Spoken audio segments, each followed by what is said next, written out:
ನಮಸ್ತೆ ಸ್ನೇಹಿತರೆ, ಸಿನಿಮಾ ಸುದ್ದಿ ಕನ್ನಡ ಚಾನಲ್ಗೆ ಸ್ವಾಗತ. ದಕ್ಷಿಣ ಕನ್ನಡ ಜಿಲ್ಲೆಯಲ್ಲಿ ಹೆಸರುವಾಸಿಯಾಗಿರುವಂತಹ ಶ್ರೀ ಕ್ಷೇತ್ರ ಧರ್ಮಸ್ಥಳ, ಇದರ ಆಡಳಿತಾಧಿಕಾರಿ ವೀರೇಂದ್ರ ಹೆಗ್ಗಡೆ. ಇವರ ಜೀವನ ಚರಿತ್ರೆಯ ಬಗ್ಗೆ ತಿಳ್ಕೊಳ್ಳೋಣ ಬನ್ನಿ. ಅದಕ್ಕೂ ಮುಂಚೆ ಮೊದಲನೇ ಬಾರಿಗೆ ವಿಡಿಯೋನ ನೋಡ್ತಾ ಇದ್ದರೆ ದಯವಿಟ್ಟು ಚಾನಲ್ನ ಸಬ್ಸ್ಕ್ರೈಬ್ ಮಾಡಿಕೊಂಡು ವಿಡಿಯೋನ ನೋಡಿ. ಹಾಗೆ ನಿಮ್ಮ ಫ್ರೆಂಡ್ಸ್ ಮತ್ತು ಫ್ಯಾಮಿಲೀಸ್ಗೂ ಕೂಡ ವಿಡಿಯೋನ ಶೇರ್ ಮಾಡಿ. ವೀರೇಂದ್ರ ಹೆಗ್ಗಡೆಯವರು 1948 ನವೆಂಬರ್ 25ರಂದು ದಕ್ಷಿಣ ಕನ್ನಡ ಜಿಲ್ಲೆಯ ಬಂಟ್ವಾಳದಲ್ಲಿ ಜನಿಸಿರ್ತಾರೆ. ಕೀರ್ತಿಶೇಷ ರತ್ನವರ್ಮ ಹೆಗ್ಗಡೆ ಮತ್ತು ರತ್ನಮ್ಮ ದಂಪತಿಯ ಹಿರಿಯ ಪುತ್ರರಾಗಿ ವೀರೇಂದ್ರ ಹೆಗ್ಗಡೆಯವರು ಜನಿಸಿರ್ತಾರೆ. ಇವರಿಗೆ ಸುರೇಂದ್ರ ಕುಮಾರ್, ಡಿ ಹರ್ಷೇಂದ್ರ ಕುಮಾರ್ ಮತ್ತು ಡಿ ರಾಜೇಂದ್ರ ಕುಮಾರ್ ಎಂಬ ಸಹೋದರರು ಹಾಗೂ ಪದ್ಮಲತಾ ಎಂಬ ಸಹೋದರಿ ಕೂಡ ಇರ್ತಾರೆ. ಇವರ ಧರ್ಮಪತ್ನಿ ಹೇಮಾವತಿ ಹೆಗ್ಗಡೆ, ಮಗಳು ಶ್ರದ್ಧಾ ಹಮಿತ್, ಮೊಮ್ಮಗಳು ಕುಮಾರಿ ಮಾನ್ಯ. ಇನ್ನು ವೀರೇಂದ್ರ ಹೆಗ್ಗಡೆಯವರು ತಮ್ಮ ಪ್ರಾಥಮಿಕ ಶಿಕ್ಷಣವನ್ನು ತನ್ನ ಹುಟ್ಟೂರು ಆಗಿರುವಂತಹ ಬಂಟ್ವಾಳದಲ್ಲಿ ಅಂದಿನ ಬೋರ್ಡ್ ಶಾಲೆಯಲ್ಲಿ ಮುಗಿಸಿರ್ತಾರೆ. ನಂತರ ಉಜಿರೆಯಲ್ಲಿನ ಸಿದ್ದವನ ಗುರುಕುಲದಲ್ಲಿ ಪ್ರೌಢಶಾಲವನ್ನು ಮುಗಿಸಿದ್ದಾರೆ. ನಂತರ ಬೆಂಗಳೂರಿನಲ್ಲಿ ಪದವಿ ಶಿಕ್ಷಣವನ್ನು ಪೂರೈಸಿದ್ದಾರೆ. ಬೆಂಗಳೂರಿನ ಸೆಂಟ್ ಜೋಸೆಫ್ ಜೂನಿಯರ್ ಕಾಲೇಜಿನಲ್ಲಿ ಕಾಮರ್ಸ್ ಶಿಕ್ಷಣವನ್ನು ಪಡೆದರು. PUC ಬಳಿಕ ಕಲಾ ವಿಭಾಗವನ್ನು ಆರಿಸಿಕೊಂಡು BA ಪದವಿಯನ್ನು ಪಡೆದರು. ಕಾನೂನು ಓದಬೇಕೆಂದಿದ್ದ ವೀರೇಂದ್ರ ಹೆಗ್ಗಡೆಯವರಿಗೆ ಅದು ಸಾಧ್ಯವಾಗಲಿಲ್ಲ. ಏಕೆಂದರೆ ಧರ್ಮಾಧಿಕಾರಿ ರತ್ನವರ್ಮ ಹೆಗ್ಗಡೆ ಅವರು ಅನಾರೋಗ್ಯಕ್ಕೆ ಗುರಿಯಾಗಿ ನಿಧನ ಹೊಂದಿದ್ದರು. ನಂತರ ವೀರೇಂದ್ರ ಹೆಗ್ಗಡೆಯವರು ಅಕ್ಟೋಬರ್ 24ರಂದು ತಮ್ಮ 20ನೇ ವಯಸ್ಸಿನಲ್ಲಿಯೇ ಧರ್ಮಸ್ಥಳ ಶ್ರೀ ಕ್ಷೇತ್ರದ 21ನೇ ಧರ್ಮಾಧಿಕಾರಿಯಾಗಿ ಪಟ್ಟಾಭಿಷೇಕವನ್ನು ಪಡೆದುಕೊಳ್ತಾರೆ. ಇನ್ನು ವೀರೇಂದ್ರ ಹೆಗ್ಗಡೆಯವರು ಧರ್ಮಸ್ಥಳ ಸೇರಿದಂತೆ ನಾಡಿನ ವಿವಿಧೆಡೆಗಳಲ್ಲಿ ಸಮಾಜ ಸೇವೆ, ಆರೋಗ್ಯ, ವಿಕಾಸ, ಶಿಕ್ಷಣ ಮುಂತಾದ ಅನೇಕ ಕಾರ್ಯಕ್ರಮಗಳನ್ನು ನಡೆಸುತ್ತಾ ಬಂದಿದ್ದಾರೆ. ಉತ್ತರ ಕರ್ನಾಟಕದಲ್ಲಿ ಕ್ಷಾಮ ಬಂದಾಗ ಅಗತ್ಯವಿದ್ದವರಿಗೆ ಪರಿಹಾರ ಕ್ರಮವನ್ನು ಹಮ್ಮಿಕೊಂಡಿದ್ದರು. ಧರ್ಮಸ್ಥಳದಲ್ಲಿ 1982ರಲ್ಲಿ ಭಗವಾನ್ ಬಾಹುಬಲಿ ಮೂರ್ತಿ ಪ್ರತಿಷ್ಠಾಪನೆ ಹಾಗೂ ಪ್ರತಿ 12 ವರ್ಷಗಳಿಗೊಮ್ಮೆ 3 ಮಹಾಮಸ್ತಾಭಿಷೇಕ, ಮಹಾನಡಾವಳಿ, ಧರ್ಮಸ್ಥಳ ಗ್ರಾಮಾಭಿವೃದ್ಧಿ ಯೋಜನೆ, ಪ್ರತಿ ವರ್ಷ ಉಚಿತ ಸಾಮೂಹಿಕ ವಿವಾಹ, ಉಜಿರೆ, ಮಂಗಳೂರು, ಬೆಂಗಳೂರು, ಮೈಸೂರು ಹಾಗೂ ಧಾರವಾಡದಲ್ಲಿ LKGಯಿಂದ PGಯವರೆಗೆ ಹಲವು ಶಿಕ್ಷಣ ಸಂಸ್ಥೆಗಳು, ಕಲ್ಯಾಣ ಮಂಟಪಗಳು, ಸ್ವ-ಉದ್ಯೋಗ ತರಬೇತಿ ಕೇಂದ್ರಗಳು ಇತ್ಯಾದಿ ವೀರೇಂದ್ರ ಹೆಗ್ಗಡೆಯವರು ಅನುಷ್ಠಾನಗೊಳಿಸಿರುವಂತಹ ಸೇವಾ ಕಾರ್ಯಗಳಾಗಿವೆ. ವೀರೇಂದ್ರ ಹೆಗ್ಗಡೆಯವರು ನಾಡಿನಾದ್ಯಂತ ಹಲವಾರು ಗ್ರಾಮೀಣಾಭಿವೃದ್ಧಿ ಕ್ರಮಗಳನ್ನು ಹಮ್ಮಿಕೊಂಡಿದ್ದಾರೆ. 1982ರಲ್ಲಿ ಆರಂಭಿಸಲ್ಪಟ್ಟ ಶ್ರೀ ಕ್ಷೇತ್ರ ಧರ್ಮಸ್ಥಳ ಗ್ರಾಮೀಣಾಭಿವೃದ್ಧಿ ಸಂಘ ಇಂದು ರಾಜ್ಯದ ಲಕ್ಷಾಂತರ ಮನೆತನಗಳಿಗೆ ಸಹಾಯವನ್ನು ಒದಗಿಸುತ್ತಿದೆ. 1972ರಿಂದ ಧರ್ಮಸ್ಥಳದಲ್ಲಿ ಸಾಮೂಹಿಕ ವಿವಾಹಗಳನ್ನು ಆರಂಭಿಸಿದರು. ಪ್ರತಿ ವರ್ಷ 1000ಕ್ಕೂ ಹೆಚ್ಚು ದಂಪತಿಗಳು ಧರ್ಮಸ್ಥಳದಲ್ಲಿ ವಿವಾಹವಾಗುತ್ತಾರೆ. ಪ್ರತಿಯೊಬ್ಬರಿಗೂ ಅವರವರ ಧಾರ್ಮಿಕ ವಿಧಿಯಾನುಸಾರ ವಿವಾಹ ನಡೆಸಲಾಗುತ್ತದೆ. ಇಲ್ಲಿಯವರೆಗೂ 11,627 ಜೋಡಿಗಳು ಸಾಮೂಹಿಕ ವಿವಾಹವಾಗಿದ್ದಾರೆ. ಮದ್ಯಪಾನ ಪಿಡುಗಿನಿಂದ ಬಡಜನರನ್ನು ಮುಕ್ತ ಮಾಡಲು ಹೆಗ್ಗಡೆಯವರು ಆರಂಭಿಸಿದ ಆಂದೋಲನ ಮುಂದೆ ಜನಜಾಗೃತಿ ಅಭಿಯಾನವಾಗಿ ಲಕ್ಷಾಂತರ ಜನರು ಈ ವ್ಯಸನದಿಂದ ದೂರವಾಗಿದ್ದಾರೆ.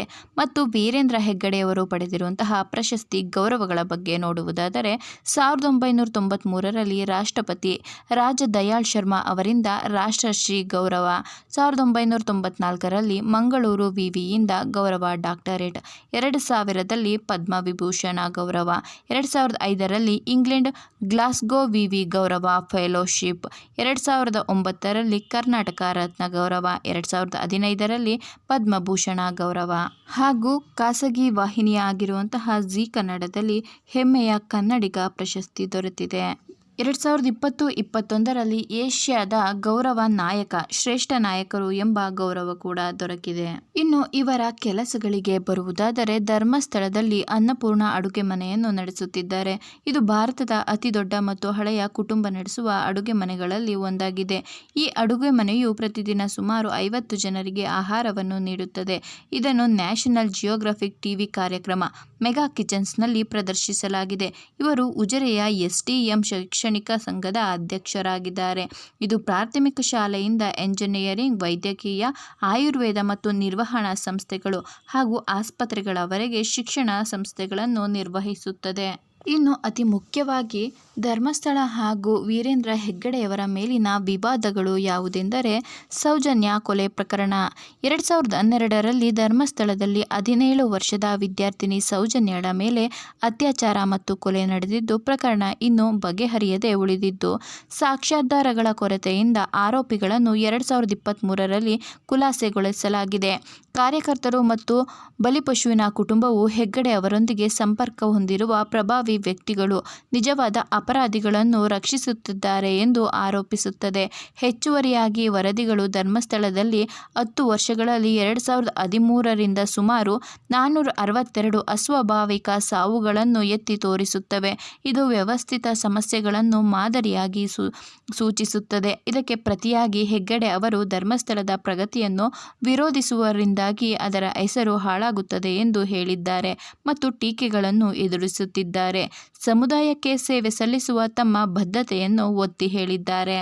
ಜುಲೈ 25, 2025ರಲ್ಲಿ ಧರ್ಮಸ್ಥಳ ದೇವಸ್ಥಾನದ ಆಡಳಿತ ಮಂಡಳಿಯ 1995 ಮತ್ತು 2014ರ ನಡುವೆ ಕೆಲಸ ಮಾಡುತ್ತಿದ್ದ ಮಾಜಿಕ ನೈರ್ಮಲ್ಯ ಕಾರ್ಮಿಕರೊಬ್ಬರು ಧರ್ಮಸ್ಥಳದ ಸುತ್ತಮುತ್ತಲಿನ ವಿವಿಧ ಸ್ಥಳಗಳಲ್ಲಿ ನೂರಾರು ಅತ್ಯಾಚಾರ ಮತ್ತು ಕೊಲೆ ಸಂತ್ರಸ್ತರ ಶವಗಳನ್ನು ಸುಟ್ಟು ಹೂಳಲು ಪ್ರಭಾವಿ ವ್ಯಕ್ತಿಗಳು ತಮ್ಮನ್ನು ಒತ್ತಾಯಿಸಿದ್ದಾರೆ ಎಂದು ಆರೋಪಿಸಿದರು.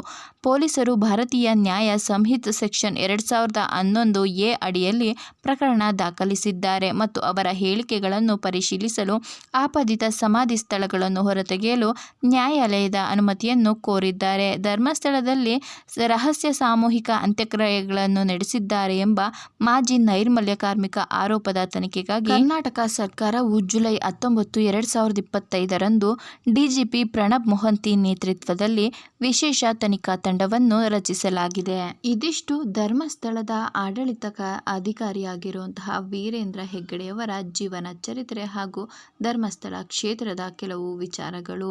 ಇನ್ನು ಅತಿ ಹೆಚ್ಚಾಗಿ ಈ ಕ್ಷೇತ್ರದ ಮೇಲೆ ವಿರೋಧಗಳು, ವಿವಾದಗಳು ಉಂಟಾಗುತ್ತಲೇ ಇವೆ. ಆದಷ್ಟು ಬೇಗ ಶ್ರೀ ಕ್ಷೇತ್ರ ಧರ್ಮಸ್ಥಳದ ಮಂಜುನಾಥ ಸ್ವಾಮಿಯು ಇದೆಲ್ಲದಕ್ಕೂ ಅಂತ್ಯ ಹಾಡಲಿ ಅಂತ ಹೇಳಿ ಕೇಳಿಕೊಳ್ತೇವೆ. ಇನ್ನು ಈ ವಿಡಿಯೋನ ಇಲ್ಲಿಗೆ ಮುಗಿಸುವ ಸಮಯ. ಮತ್ತೊಂದು ವಿಡಿಯೋದೊಂದಿಗೆ ಮತ್ತೆ ಸಿಗ್ತೇನೆ. ಧನ್ಯವಾದಗಳು.